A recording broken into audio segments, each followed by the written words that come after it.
O famoso neoliberalismo econômico. Eles dão um privilégio absoluto ao mercado, aos rentistas, aos bancos, e se propõem numa crise que chegou no Brasil também, né? A crise chega aqui porque ela é internacional e por erros de condução da política econômica. Eles querem resolver isso cortando salário de trabalhador, cortando aposentadoria, cortando verba de educação e garantindo o pagamento de juros bancários que são estratosféricos. Se fala muito em déficit da economia brasileira. Eles querem agora cortar isso tudo para pagar o déficit. O déficit é 90% composto por juro. E, na verdade, eles deviam estar atingindo esses lucros de capital. Mariana, só o Brasil e a Estônia não tributam lucro de capital no planeta Terra. Nós falamos sobre isso aqui. Lucro de capital, tributação sobre lucro de capital. Os países da OCDE todos têm um tributo sobre lucro de capital. O Brasil não, desde 95, se não me engano. É um imposto sobre o que a empresa lucrou. É um imposto para os ricos, né? Exato. A Estônia fez isso porque a Estônia se separou da Rússia e a Estônia só tinha o pinho de Riga, ela não tinha economia. Então ela eliminou o imposto sobre lucro de capital com a intenção de atrair investimentos do mundo porque ela não tinha alternativa. O Brasil, por pressão dos bancos, dos rentistas e do mercado financeiro, fez isso de uma forma rigorosa e absolutamente ininteligível. E o Brasil também remunera com juros bastante altos. Por exemplo, se um americano deixar o dinheiro dele numa caderneta de poupança americana ou comprar títulos do Tesouro, ele não vai ganhar muito dinheiro, porque lá eles não pagam muitos juros. Então, o Brasil paga 14,25%, o Brasil paga juros para quem investe não aqui, só isso, altíssimos. Né? Porque emite debêntures por valores mais altos. Hoje, eu estou explicando para todo mundo. O senhor fala em debêntures, depois... Ninguém sabe o que é. 30% das dívidas do planeta Terra tem juros zero. Os Estados Unidos estava com juros zero, parece que agora está com 0,5% a 1%. O Brasil joga na Selic, que é a taxa oficial, 14,25%. Não tem sentido, é o juro mais alto do mundo. O segundo parece que é lá da Turquia, ou um outro país eco desse. Realmente não tem sentido o Brasil ficar pagando isso, remunerando com esse valor ou com esse percentual. Então, é o que eu digo, são as meireladas desde que o Lula colocou o Meirelles para tomar conta da economia brasileira. E tem como ir contra esse mercado? Porque parece que eles mandam bastante. O mercado está agindo no mundo, Mariana. Depois da guerra, da derrota dos nazistas, surgiu na Europa o Estado Social. O que é o Estado Social? Se preocupa com a natureza, se preocupa com os salários, com os direitos humanos, os direitos das mulheres, o respeito aos homossexuais. É uma evolução civilizatória. E colocou limites nas grandes possibilidades de lucro do capital. Agora, de repente, o capital reage com um tripé. É a moda do tripé. Primeiro tripé. Reduzir o poder do executivo, criando um banco central independente e ficando o presidente da República, ou o rei no caso, como um mero gendarme, um guardião, um chefe de polícia contra as manifestações populares. Segundo tripé, o financiamento de pessoa jurídica para a campanha eleitoral. Então acabam os partidos políticos e os parlamentares se transformam em mandaletes, como se diz lá no Rio Grande do Sul, do capital, que os financiou e cobra a confecção de leis nos seus interesses. E o terceiro e mais terrível tripé é a precarização do trabalho e das leis sociais. É o tal superação das leis sociais pelo acordado sobre o legislado, que é o que está se pretendendo fazer no Brasil. É o governo do Temer. De um lado, aqueles 35 partidos que existem no Congresso Nacional, absolutamente não programáticos, verdadeiros picaretas, negociando as suas posições na televisão, cargos no governo para dar maioria e mandando, de certa forma, na estrutura do Estado. Do outro lado, os bancos com o desejo desesperado de lucro. E do outro lado, vamos falar baixinho para o pessoal da rede não escutar, as redes de televisão e a mídia privada no Brasil, pressionando por vantagens absurdas também. Aqui na Rede TV o senhor pode falar em alto e bom som, porque a gente tem total liberdade. Mas o programa cuidado, é ao vivo. Mariana. Tome. Tome cuidado, né, Mauro? Senador, Quais são as perguntas que estão chegando? Hoje circularam informações de que o senhor promoveu um jantar para o ex-presidente Lula e que apenas 6 senadores compareceram e que nesse jantar seria o impeachment da presidente Dilma teria sido o tema. O Aristóteles aqui, que é nosso telespectador, está perguntando para o senhor se o senhor ficou decepcionado com esse jantar porque não teve quórum no jantar. Eu queria até uma oportunidade para o senhor esclarecer. Houve esse jantar? Quem foi esse jantar? Fiquei decepcionado com a Folha de São Paulo e o Globo, porque provavelmente essas notícias que eles plantaram foi porque não foram convidados. Eu fiz dois encontros lá em casa, com 30 senadores. Para derrubar o impeachment nós precisamos de 27. Mas depois nós resolvemos que devíamos fazer jantares menores, porque a conversa fluiria mais facilmente e nós teríamos uma condição de organizar grupos. E eu fiz um jantar, o Lula estava em Brasília e nós convidamos o Lula para ele dizer o que ele pensa disso tudo. Eu convidei 6 senadores. Os 6 estavam lá. Agora, o senador Cristóvão Buarque tinha se disposto a ir, mas teve uma homenagem na Embaixada Francesa no dia do jantar. E ele foi na homenagem, era um jantar também, e ficou muito tarde, ele não apareceu. E o outro foi o Pedro Chaves, que não foi convidado nem por mim, mas teve uma notícia por parte de algum senador, Pedro, passa lá também, e não foi. Mas foram os 6 que foram convidados. E o que o ex-presidente Lula pensa nesse momento sobre todo esse quadro? Ele tem esperança de alguma reversão do quadro da presidente Dilma voltar a ocupar o Palácio do Planalto? Eu diria o seguinte, é absolutamente impossível a Dilma não voltar. Não voltar? É.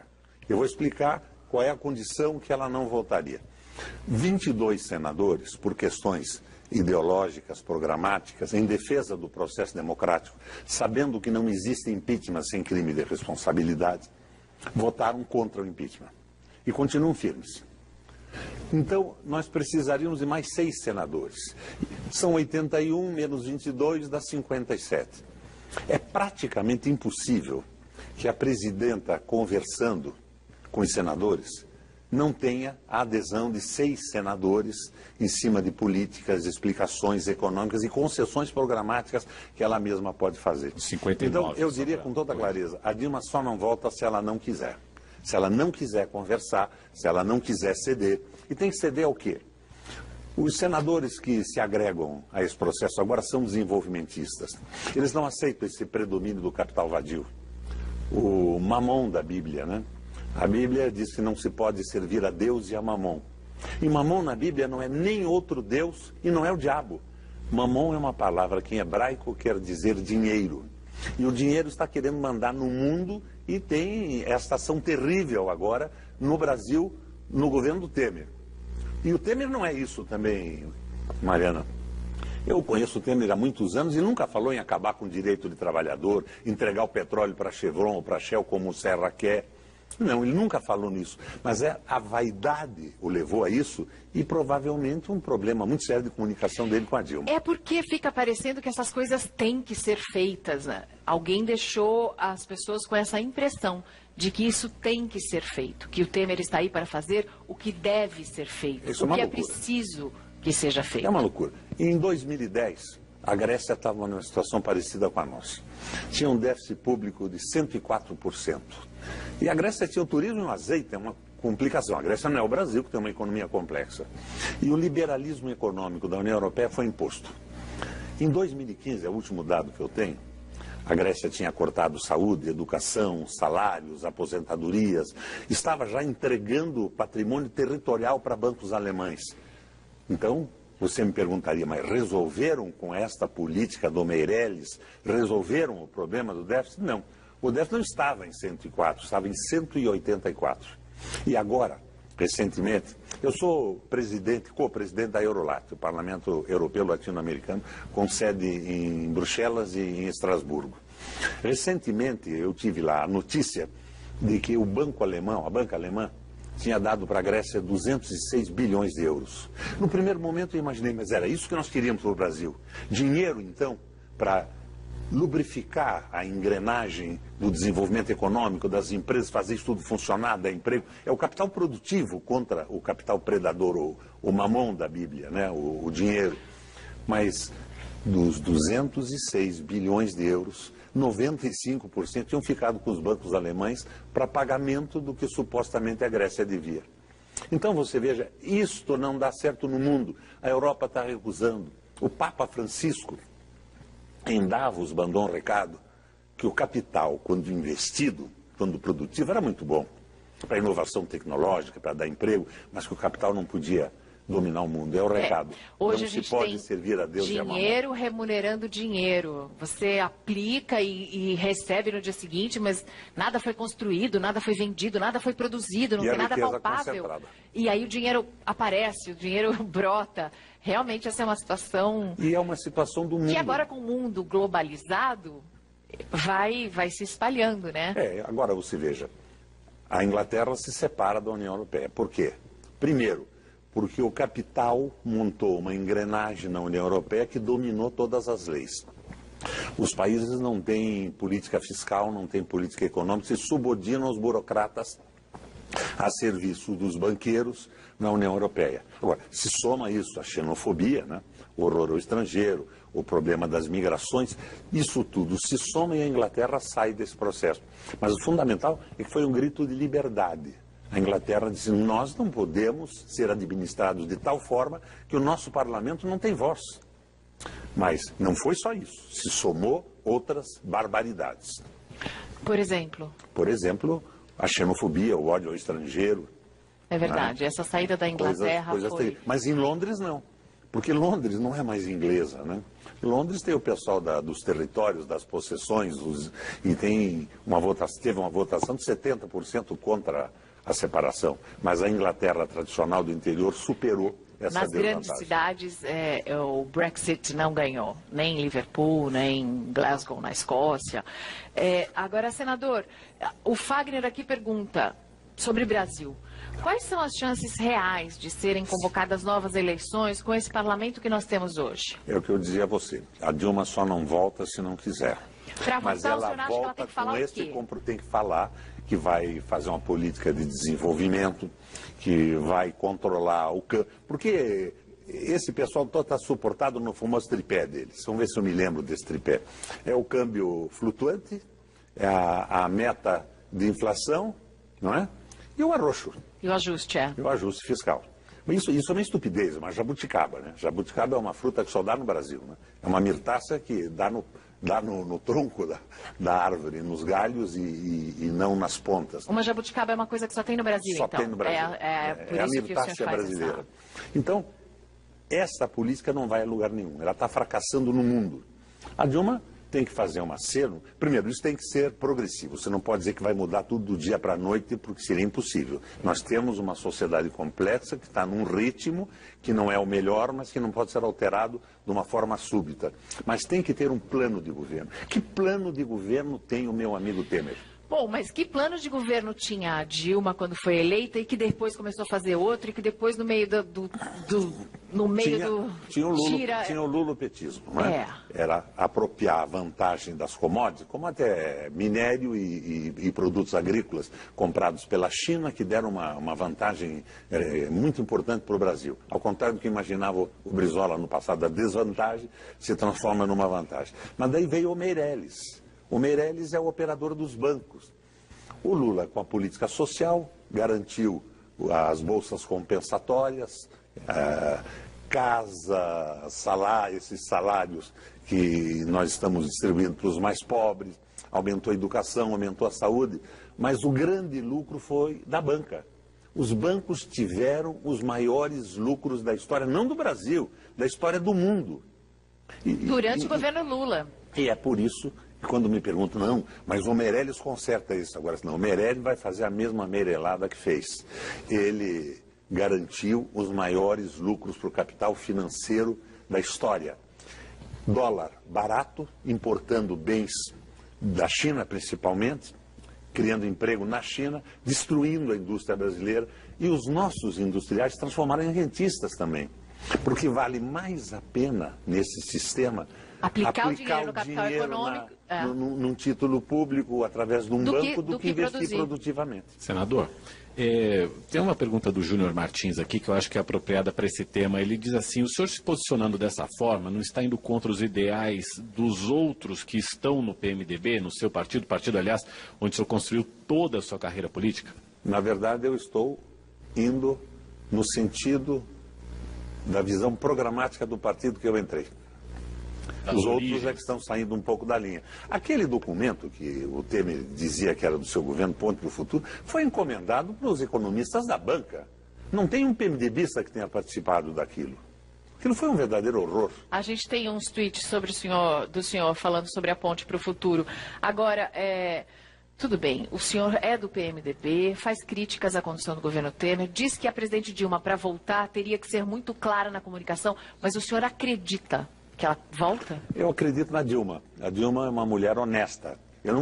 Fernando Henrique disse isso aqui, que ela é uma mulher honesta. Eu tenho legitimidade para fazer a crítica, porque desde o dia que eu assumi o Senado, eu fiz a crítica da economia da Dilma e do Lula. E todos os meus discursos foram críticos, dizendo que estávamos errados. Agora, quem que apoiava a Dilma? São exatamente esses hoje que são a sua oposição.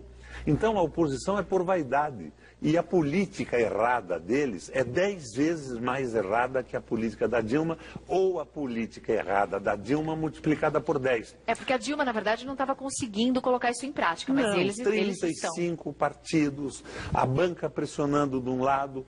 Mas hoje, a volta da Dilma nos oferece a possibilidade de um acordo para fazer um plebiscito e devolver o protagonismo para o povo.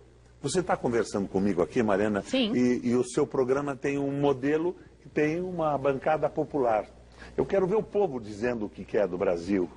Não os corruptos financiados por... O povo quer emprego, o povo quer diversão e arte. Os corruptos financiados pelo dinheiro das pessoas jurídicas e nos corredores das embaixadas os interesses geopolíticos dos Estados Unidos e de outros países dizendo o que nós queremos. E essa gente toda propondo jornada semanal de 80 horas, como fez o Robson Andrade ontem com o Temer. Eles enlouqueceram. Então o protagonismo tem que ser retomado pelo povo brasileiro. E a Dilma pode ser um instrumento disso. A Dilma ou um futuro presidente? Porque ela me parece que já perdeu um pouco o capital político. Eu acho que o futuro presidente... Esse pessoal acaba não querendo nem eleição, mas vão querer eleição indireta. O ataque do capital vadio, do mamon, é um ataque no mundo inteiro. Mas eles querem eliminar a participação popular. Privatizações, o senhor criticou privatizações, a liberação do jogo, a entrega do petróleo, o plano para esculhambar o Brasil está em andamento. As 10 medidas contra a corrupção já foi retirada como urgência da Câmara. Eu acho que elas precisavam ser refletidas um pouco, né? Mas eu sou a favor delas com calma. Legislações de pânico de última hora não pensadas nunca são interessantes. E eu que sou partidário do que fez a Lava Jato, conheço pessoalmente o Sérgio Moro, já tivemos algum trabalho paralelo quando eu era governador e ele juiz.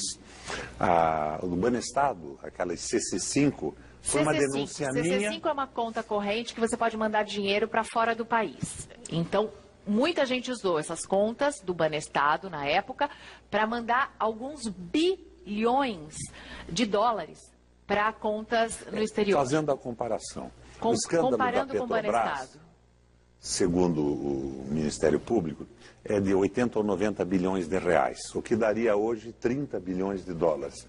O escândalo da ICC5 foi de 130 bilhões de dólares, numa época em que a reserva cambial do Brasil no governo Fernando Henrique era de 30. Hoje é 370. E o que aconteceu com esse escândalo? O Moro fez a primeira denúncia privada, premiada do Youssef, mandou para o Tribunal de Justiça do Paraná, ela ficou 13 anos sem ser homologada.